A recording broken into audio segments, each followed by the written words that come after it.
Bueno, muchas gracias. Buenas tardes a cada uno de ustedes. Mi participación dudo que dure más de 20 minutos, menos tal vez, porque aprecio, valoro mucho el tiempo de diálogo o de conversación. Está basada en observaciones generales, especialmente de los últimos acontecimientos sociales y políticos en Colombia, Chile y el Perú. De manera especial, la última elección en el Perú es muy rica para extraer lecciones acerca de la presencia pública de los evangélicos. Lo que más me llamó la atención, tanto de Colombia como de Chile y de Perú, es la presencia de jóvenes evangélicos en las movilizaciones sociales. Muchos de ellos, hasta donde entiendo, no lo hacían por consigna política o partidaria, tampoco siguiendo el esquema o el cronograma de determinado partido político. Lo hacían y lo hicieron voluntariamente en defensa de la democracia en los tres países.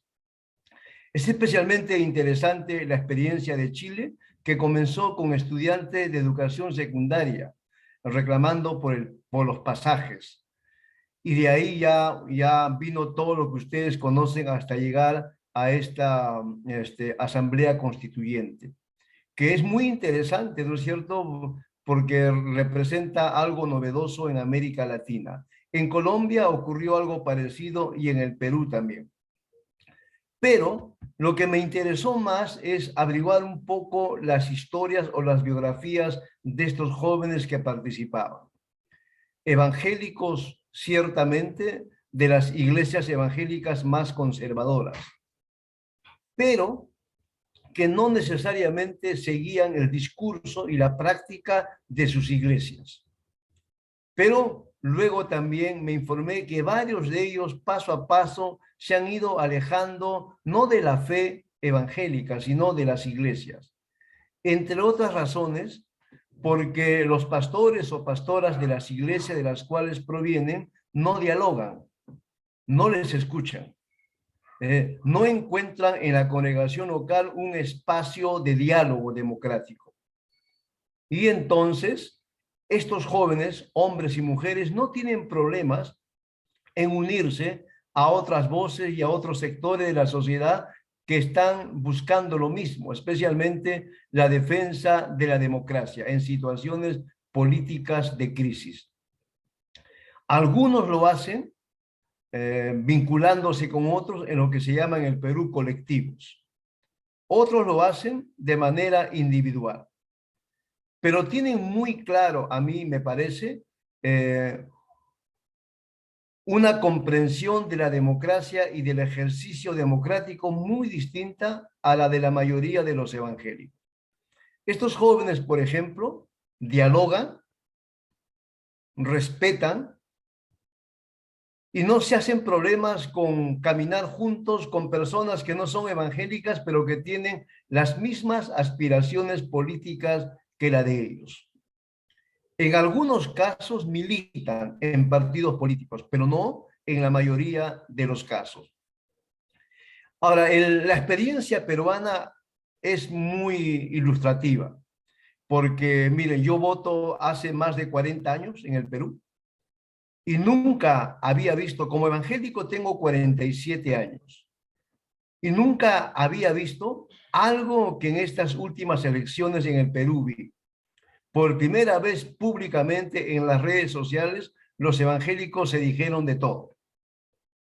Y por primera vez también claramente un sector evangélico minoritario, especialmente de jóvenes, expresaron que no había ningún problema en ser de la izquierda política y dijeron las razones por las cuales eso no era ningún problema. Y ahí rompieron con ese esquema tradicional de que los evangélicos solo deberían optar políticamente por las derechas y dijeron que no. Y por lo menos hay dos bloques claramente que uno puede distinguir en el Perú y me parece que es igual también en Chile de manera particular. Que hay evangélicos de izquierda que siendo una minoría, sin embargo, están más a la izquierda que otros evangélicos. Y hay evangélicos que, afirmando ser socialdemócratas, sin embargo, también optan por una izquierda un poco, lo que aquí en el Perú se llama caviar, un poco más moderada. Lo interesante, a mí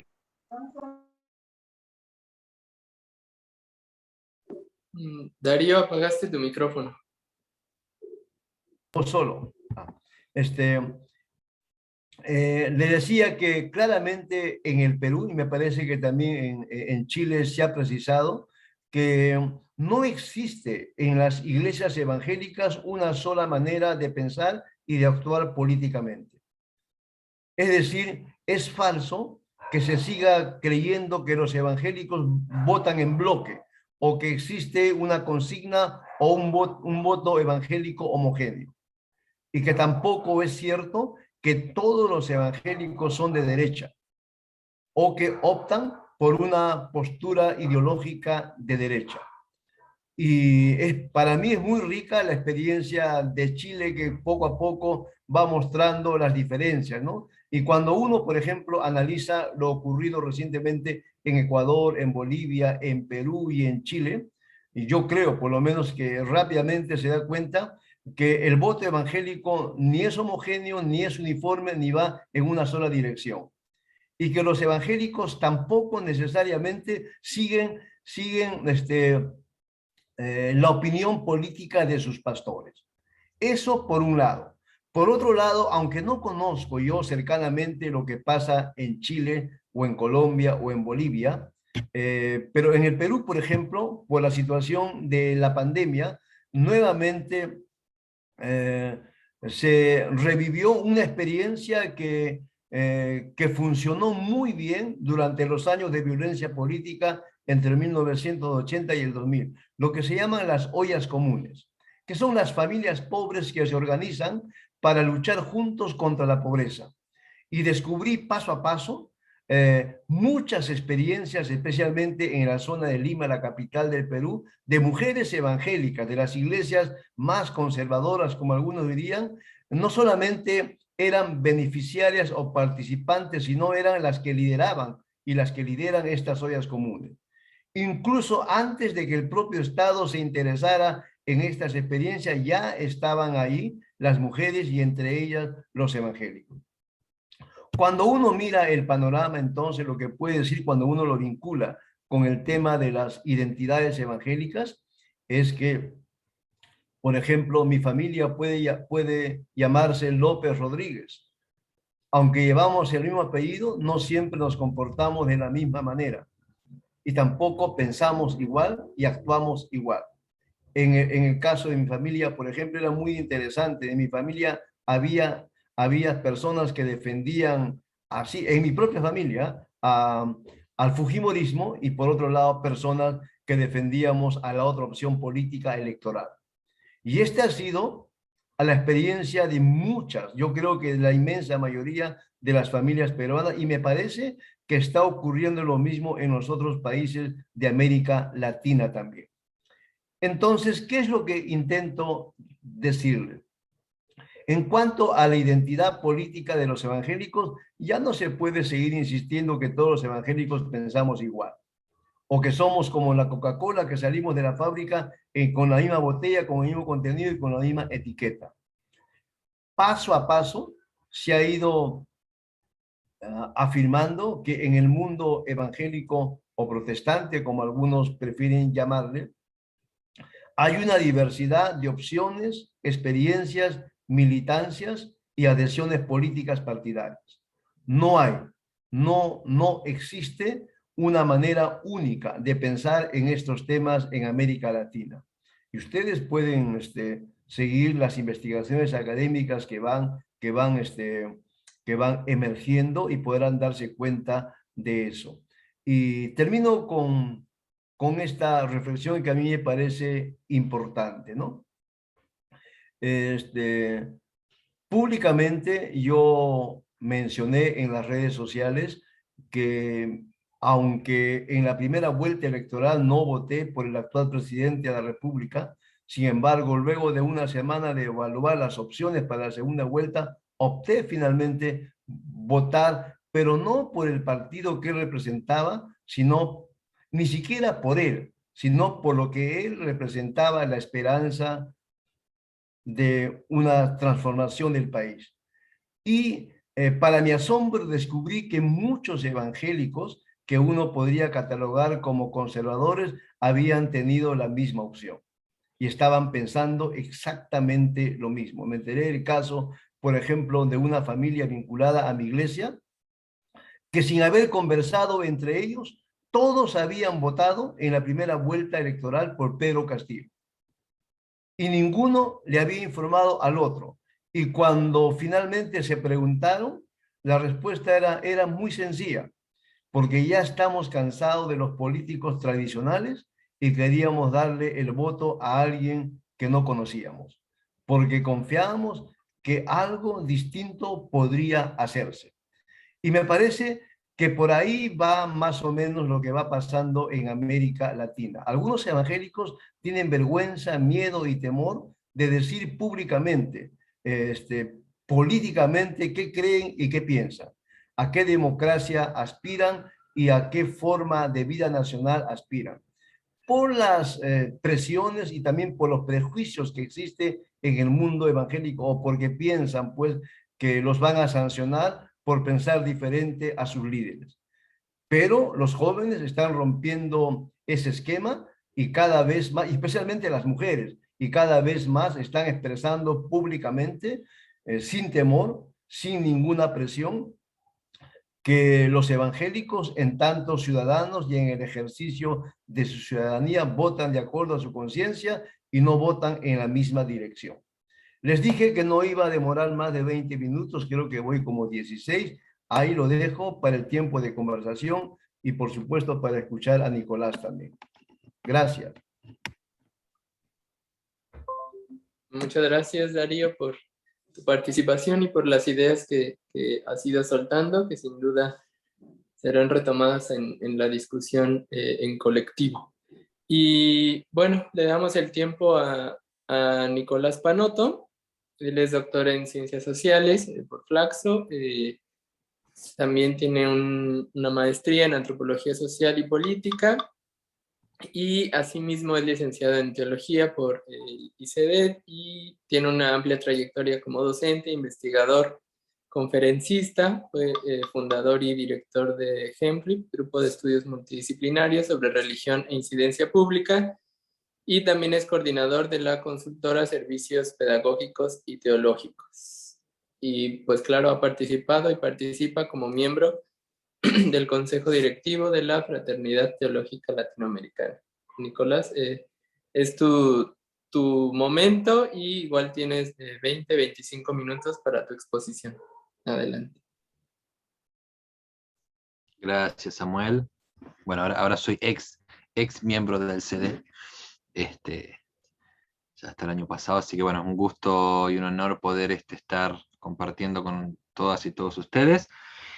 Bueno, rápidamente también y en línea, bueno, gracias Darío, la verdad que abriste un montón de temas excelentes para seguir profundizando, especialmente esto de la necesidad que tenemos de complejizar un poco lo que es las identificaciones dentro del campo evangélico, pero me parece y va en línea con la propuesta que por ahí me gustaría dar hoy, de cómo podemos hacer de esto descriptivo, que justamente Darío nos acaba de dar recién, esta realidad de las pluralidad de identificaciones sociopolíticas que vemos en el campo evangélico, pero hacer de esto, darle la vuelta teológica y, si me permiten, epistemológica, es decir, cómo pensamos teológicamente a partir de esa diversidad que forma parte y es constitutiva del campo evangélico. A mí me gustaría empezar, en primer lugar, porque este tema de la identidad evangélica es algo que me parece fundamental pensar con todas las complicaciones que eso tiene. Pero me gustaría en primer lugar precisamente mencionar algunos elementos, si se quiere, sociohistóricos de qué significaría esto de pensar la identidad evangélica desde una perspectiva histórica, pero específicamente en lo que tiene que ver con su vinculación con el espacio público y con la política. El primer elemento importante a destacar es que siempre la identidad es asumir un lugar frente a un otro. cuando hablamos de identidad, ¿me escuchan ahí? Hola, hola. ¿Te trabaste un poco, Nicolás? Sí, No es sé que si, me está dando pésima la conexión, perdón. si quieres apagar tu cámara, Este, a ver si así se agiliza el audio. Tal vez, ¿no? Pasa Sí, que vas a verdad. hablar Bueno, sin imagen, Nico. Seguí nomás con la sí, cámara dale. y si se tilda mucho, ¿Sí? sí, sí. Bueno, si se tilda de nuevo, me voy para otro lugar que capaz que hay mejor conexión. Pruebo, ¿sí? Bueno, entonces, como estaba diciendo, una identidad, cuando hablamos de identidad, siempre hablamos de asumir un lugar frente a un otro, ¿no? Sin alteridad no hay identidad, ¿no? No somos digamos, mónadas ahí que surgen de la nada, y desde sus inicios, la identidad evangélica. Perdón que voy a tener que a ver, se me está trabando mucho. Espérenme 2 segundos que voy a ir a otro lugar. Espérenme 2 segundos.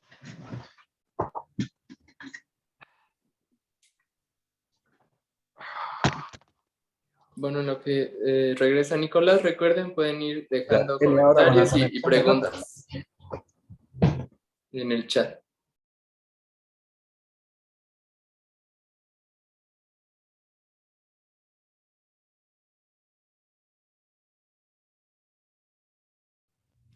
Perdón, ¿ahí me escuchan?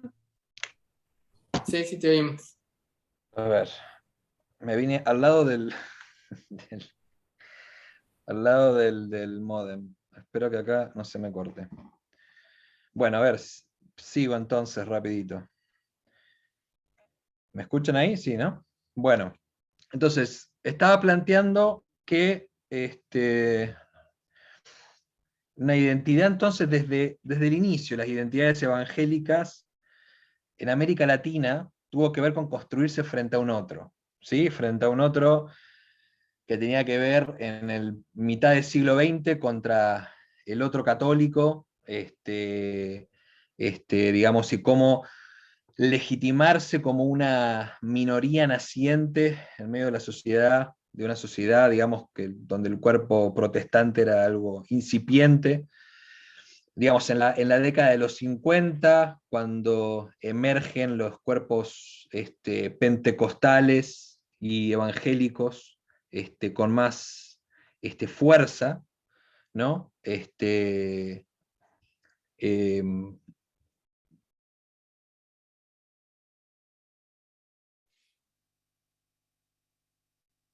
Tenemos ahí un problema. Nicolás ya definitivamente salió. Esperemos unos minutitos a que esto se pueda solucionar. Samuel, quizás Darío podría contestar alguna pregunta que se ha hecho en el chat hasta que entra Nico.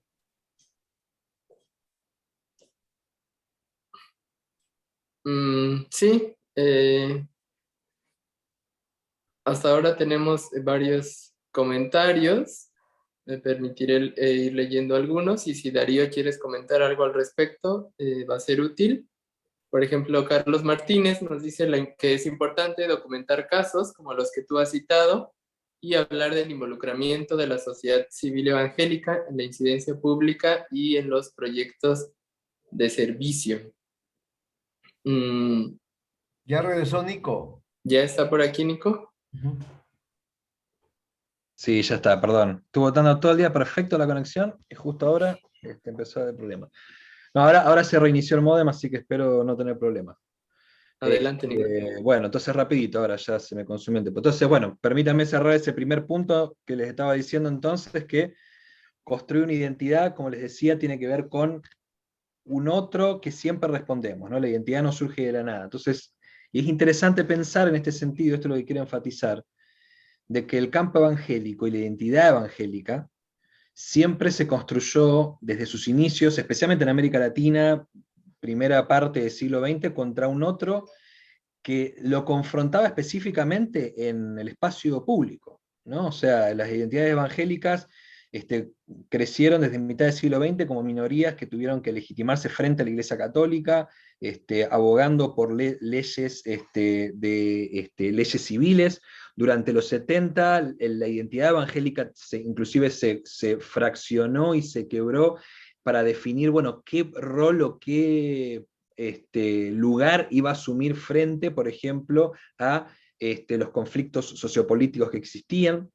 Y en la actualidad también vemos que lo evangélico surge como un elemento constitutivo de todas las tensiones políticas y sociales que surgen en el espacio público, y como recién Darío decía, vemos cómo lo evangélico tiene que ver con una puesta no uniforme, no homogénea, sino una apuesta por las distintas opciones que se presentan. Por eso este es el primer elemento para pensar una identidad en general y una identidad evangélica en particular. Entonces, que tiene una intrínseca dimensión política, porque las identidades siempre se construyen hacia un otro que me confronta en el propio espacio público, y en segundo lugar también tiene que ver con la demarcación de un antagonismo, o sea, no simplemente hacia un otro, sino en cómo se entiende esa diferencia con ese otro y cómo atender a ese tema en particular. El segundo elemento con respecto a las identidades tiene que ver que las identidades son siempre significantes flotantes, ¿no? Hoy Jefferson hablaba y traía este término de Ernesto Laclau, ¿no? Las identidades desde su especificidad no tienen un significado fijo, no tienen un significado único, sino que las identidades siempre son asumidas, aunque se utilice el mismo nombre, siempre son asumidas y resignificadas a la luz de demandas concretas. Una identidad nunca dice lo mismo durante todo el momento de su historia. Las identidades van cambiando y se van asumiendo de manera distinta en la medida de que las demandas cambian. Pero acá hay otro elemento importante que inclusive plantea Laclau, que dice que una identidad política logra precisamente posicionarse más en el espacio público en la medida de que logra articular con otras identidades alrededor, ¿no? Una identidad nunca logra efectividad pública por sí misma. Una identidad política logra renombre, logra visibilización en la medida de que atiende y se articula con otros espacios. Y es por eso que el cristianismo en general ha tenido la capacidad de mantenerse por tanto tiempo, porque justamente lo cristiano es un significante que va mutando, va cambiando a lo largo de la historia, y tiene esa capacidad de articularse. Y en América Latina en particular, lo evangélico ha significado muchas cosas, desde la identificación con los sectores populares hasta la legitimación de las clases de poder, desde la legitimación de las izquierdas hasta del neoliberalismo, desde el compromiso con los pobres hasta el compromiso con las dictaduras. Lo evangélico ha sido un significante que ha rondado por todos esos espacios. Y en tercer lugar, el tercer elemento, y acá hago eco a lo que también estaba planteando Darío, es que lo evangélico entonces siempre ha sido digamos, plural en sí mismo, en su propia constitución, ¿no? Las identidades, como ya dije, no son fijas, no son homogéneas, sino que justamente remiten a distintos modos de asumirse en un lugar. Por eso lo evangélico hoy día inclusive, y esto es una clave fundamental, lo estábamos hablando hace un par de semanas atrás con el núcleo de Norteamérica, de la FTL, justamente en un excelente trabajo que está haciendo Nina Balmaceda y un colega que no me acuerdo el nombre, disculpen, que hablábamos de eso. O sea, lo evangélico ni siquiera corre entre los conservadores y los progresistas. Lo evangélico tiene un conglomerado mucho más amplio, mucho más poroso, mucho más complejo de asunciones hacia adentro, y que nuevamente, reitero esto que dije al inicio, me parece muy importante asumir esta pluralidad constitutiva, no simplemente como algo descriptivo, sino que nos hable de la dimensión política de lo intrínsecamente evangélico. Entonces estos tres elementos, que son más bien descriptivos y sociohistóricos, me parece que son tres preguntas importantes que nos tenemos que hacer hoy, en términos de las identidades evangélicas en el espacio público y junto con los movimientos sociales. La primera pregunta entonces sería, ¿de quién o de qué manera nos estamos diferenciando y frente a qué lo evangélico hoy antagoniza, ¿no?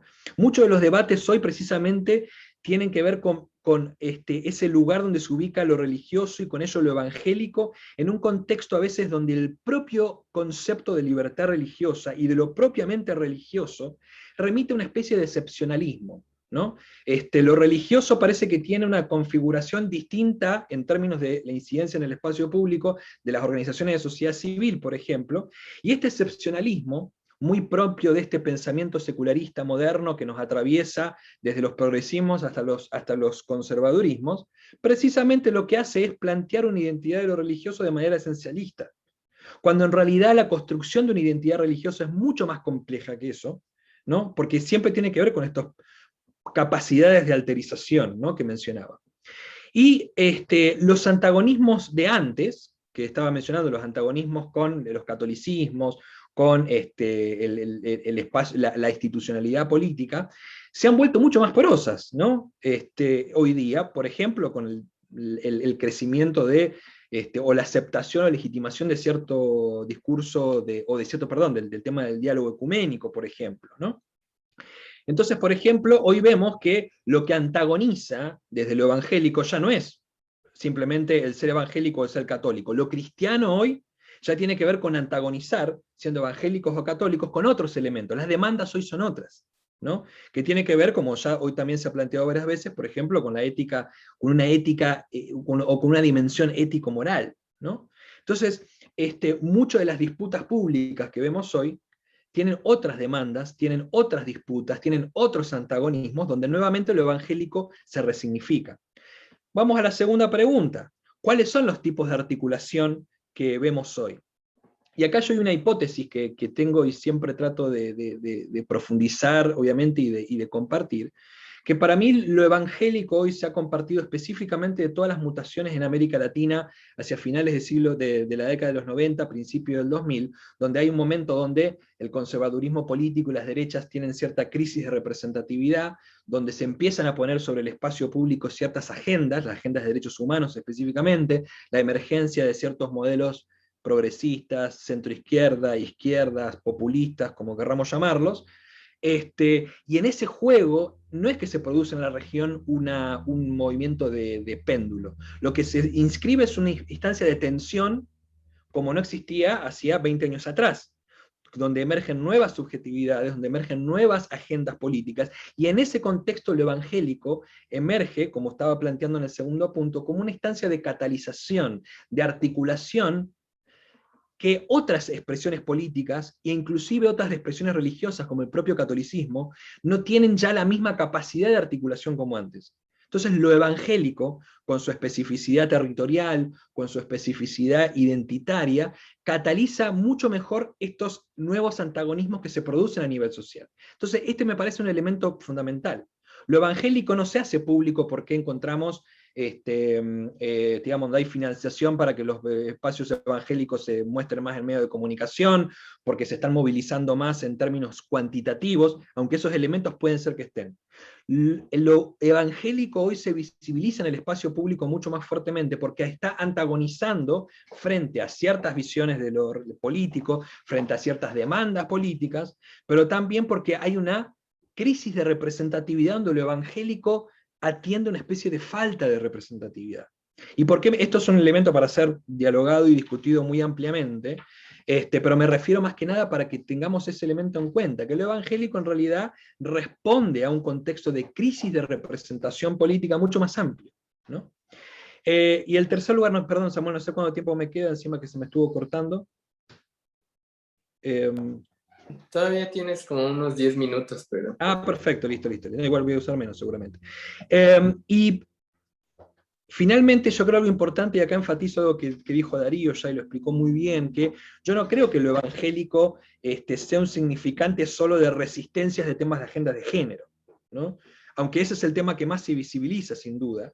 Pero creo que hay que pensar por qué sí existe ese imaginario, y por qué es el tema que más visibiliza lo evangélico en lo público, y por qué también hay tantas resistencias internas con respecto a ese tema. Sabemos muy bien que lo evangélico es un significante mucho más amplio que todas estas disputas que se están dando en los últimos 20 años, o 30 años diría yo, con todo el tema de género, ¿no es cierto?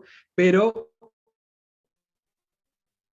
la cuestión es que ¿por qué tenemos que hacernos la pregunta? ¿Por qué ese tema es que hay que analizarlos de manera más amplia, no simplemente conservador en esto, o sea, hay que ir, me parece, mucho más allá. Las tensiones son no solamente a nivel eclesial, las tensiones son a nivel social. La cuestión es cómo se construyen otros modos de hacer teología dentro de las iglesias. Hoy en su exposición al inicio, es decir, muchas de estas agendas se presentan a veces dentro de una perspectiva crítica y progresista de manera antagónica, pero nos olvidamos de pensar otros elementos, teológicamente, eclesiológicamente, empezar a sacar lo evangélico de esta polarización, ¿no es cierto? Que a veces lo ponemos inclusive internamente, pero no solamente por una cuestión de fidelidad, digamos, a una descripción mucho más pluralizada, sino también de forma estratégica. Porque justamente a veces las voces, al estar polarizadas, no podemos construir una alternativa y una voz pública comprometida con los derechos humanos, comprometida con la inclusión, que inclusive esté más allá de esa polarización, ¿no? En el ámbito de sociedad civil se utiliza mucho el término del centro persuasible, ¿no? ¿Cómo hacemos para mostrar que realmente el campo evangélico es un espacio mucho más plural y que el hecho de esa complejización de lo evangélico representa en sí mismo la visibilización de una pluralidad de voces, de una pluralidad de posicionamientos, que tiene que ver con fomentar ciertas agendas comprometidas con el bienestar y con el desarrollo social? Y para terminar, estas tres preguntas que me gustaría dejar, estos tres ejes, si se quiere, de lo identitario como construcción o una diferenciación frente a un otro, como la construcción de un antagonismo, y como una posición plural en sí misma. Algunas cuestiones teológicas. En primer lugar, me parece fundamental asumir nuestro lugar político, ¿no? Yo trabajo mucho desde la organización, nosotros trabajamos con organizaciones de sociedad civil, donde para nosotros nuestra lucha constante, con espacios evangélicos específicamente, es que reclaman un espacio de visibilidad en el espacio público y en ciertos debates, por ejemplo, multilaterales, pero una vez que están adentro quieren silenciar al resto, ¿no? Utilizan la victimización como sectores minoritarios, etcétera, etcétera, para ingresar, pero una vez adentro quieren anular al resto. Entonces, esa es una de las grandes temas, tenemos que asumir nuestro lugar. Si vamos a estar en el espacio público, asumamos las reglas de lo que significa incidir en el espacio público, ¿no? Porque acá siempre vemos dos consecuencias. En primer lugar, este tipo de posicionamientos instrumentalizan la victimización como un modelo de incidir o de incidencia, y en segundo lugar, instrumentalizan los mecanismos para ser incluidos, como estaba diciendo, pero una vez dentro, acuden, no acuden, a un discurso de incidencia, sino de minoría religiosa, para discriminar y para negar otros derechos. Entonces, si lo evangélico quiere ser parte del juego público, tiene que asumir las reglas del juego democrático, ¿no? Y una de mis grandes luchas, por ejemplo, y creo que no es de nuestra organización, obviamente, sino de muchas otras, es confrontar este excepcionalismo religioso. Por ejemplo, en la Unión Europea, en este momento, hay todo un debate con respecto a que grupos religiosos quieren ingresar a debatir en la Unión Europea, pero sin el mismo filtro que tienen las organizaciones de sociedad civil. ¿Por qué? Porque somos religiones. ¿Pero por qué por religiones tenemos que dejarte la puerta grande abierta y a la sociedad civil tenemos que ponerle todos los filtros habidos y por haber? Porque somos religiones. Y si ustedes me dicen que no a mí, están vulnerando mi libertad religiosa. No. Es un poquito más complicado que eso. Entonces, nuevamente, tenemos que aprender que si lo evangélico va a estar en el espacio público, tiene que asumir las reglas del juego. En segundo lugar, me parece fundamental repensar nuestra historia política. La historia del campo evangélico en América Latina es una historia desde sus orígenes política. Y esto ya muchos y muchas lo han hablado. Darío ha escrito muchísimos libros con respecto a eso, Carlos Martínez también, y varios y varias que están aquí, Sidney Roy, obviamente, que lo estoy viendo acá, ni hablar, de cómo podemos rescatar esta historia comprometida con los derechos civiles, justamente para visibilizar no solamente otros modos en que lo evangélico puede vincularse con lo público, sino para pensar nuevamente, darle el giro teológico para construir un discurso teológico en ese sentido. Hace unos tiempos atrás yo estaba hablando, y esto lo he compartido a veces, con un grupo de pastores en Panamá, por ejemplo, donde yo al pasar mencioné, por ejemplo, que los grupos evangélicos entre los 40 y los 50, o los 30 y los 40, fueron fundamentales para el reconocimiento de los registros civiles, de los cementerios públicos. No tenían ni idea.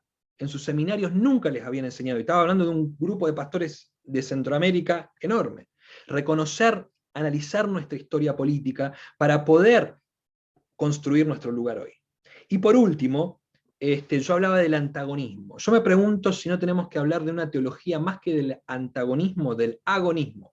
Y acá quiero traer esta figura de Chantal Mouffe, que es una politóloga belga muy comprometida con América Latina, que ella plantea lo siguiente: tenemos que pasar de una política del antagonismo, es decir, de la política del amigo-enemigo, donde cada parte lucha por la verdad absoluta que se dice de sí mismo, para un espacio de agonismo político, es decir, donde todas las partes que forman parte del espacio público reconocen su lugar de singularidad y aportan a la pluralidad del espacio público, comprendiendo que la verdad absoluta no le pertenece a ninguna de las partes, sino que todas las partes tenemos que tener un horizonte en común, pero que solamente llegamos a partir del consenso.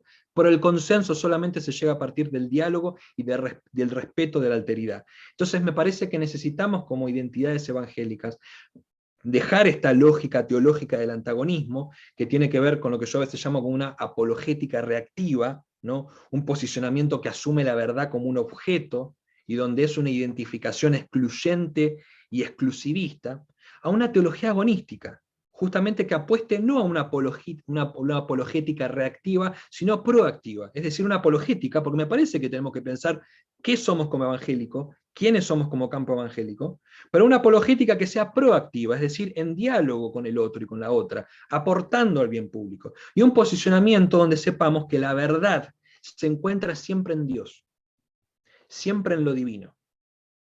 Y eso es el punto fundamental de la teología. Lo divino como esa alteridad, como esa trascendencia, como ese misterio que caminamos en un espejo medio opaco, como decía Pablo, pero que justamente la verdad es un horizonte que cada uno y cada una vamos aportando, y cada parte del espacio público vamos aportando para conocerlo, y justamente la manera más democrática de aportar a un espacio público que se acerca a las verdades como consensos transitorios es siempre apostando por la pluralidad. Pero para eso hay dos temas fundamentales: reconocer nuestra singularidad como identidad evangélica, pero en segundo lugar reconocer la dignidad y el derecho del otro, con quien tenemos que sentarnos a la misma mesa para dialogar. Y tenemos que, en ese sentido, dejar esas prácticas reactivas, esas prácticas excluyentes, pero sobre todo, y con esto sí prometo que termino, también apostar para construir un espacio plural. Porque justamente, y les cuento solamente como un último testimonio, si se quiere, por ejemplo, ahora tuvimos como organización que participar en la Comisión de Asuntos Jurídicos y Políticos de la OEA, en el debate sobre la resolución de libertad religiosa.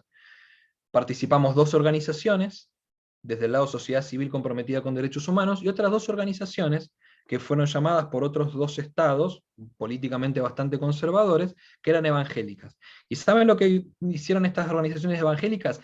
Solicitar que no sea sociedad civil la que participe, sino que sean profesionales de los estudios jurídicos para que hablen de libertad religiosa, pero no queremos sociedad civil, ¿no? Una apuesta muy astuta, ¿no? Porque sociedad civil implica sentarse con la diversidad, con la pluralidad de voces.